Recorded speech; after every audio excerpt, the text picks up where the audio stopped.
continuing coverage tonight on a story a lot of you have reached out to us about. Yeah, massive sinkholes opening up in Giles County, swallowing roadway and diverting water from Big Stony Creek. Yeah, the county estimates it'll cost hundreds of thousands of dollars to fix this infrastructure. But tonight, we're taking a look at yet another complexity of the problem, the loss of habitat for an endangered species.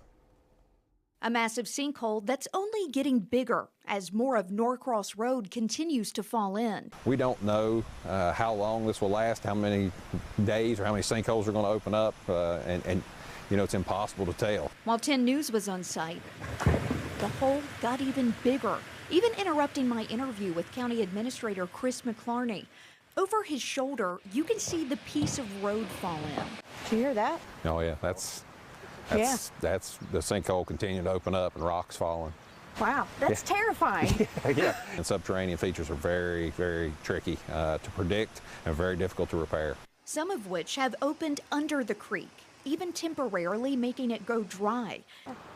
So sinkhole opened up in 2020. McClarney took us to the site.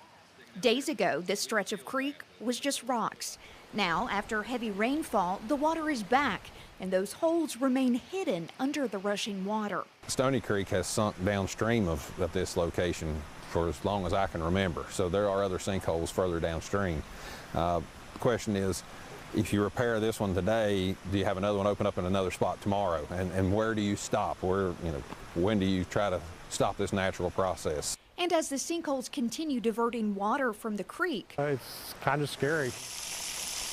Neighbor Terry Speckmeyer has lost water to his home. I'd just like to have clean water.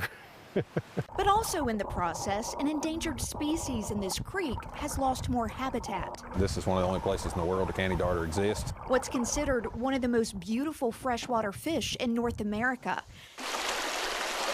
10 News' John Carlin went to see them in these streams in 2018. The U.S. Fish and Wildlife Service says nearly half of the 35 known candy darter populations have disappeared. You know, there's been about 3/4 of a mile of habitat that's been lost as a result of these sinkholes because the creeks literally disappeared into the sinkholes, and so everything downstream is dried up.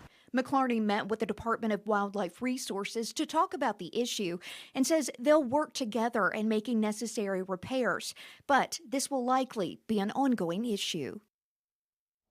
So this is complex, and there are a lot of things at play here. And John, as you all just saw, you've been there with researchers to talk about the dangers to this fish. Yeah, so the candy darter needs really clear, free-running streams with no silt in order to survive, and it only exists in a very few streams that flow into the New River watershed. So clearly, if you're losing a stream because of this or because of something else, you're losing habitat for fish that doesn't have many places left to live. So clearly very serious, and I know that when you're dealing with fixing a stream and there's an endangered species of any kind there, that just makes things more complicated. It does. You know, this is all about the permits that they'll need to be able to even work there. But at the same time, you want to protect the candy darter. So luckily they had a good meeting with DWR, but it's going to be a long road ahead for sure. And of course, we'll keep you updated with this story.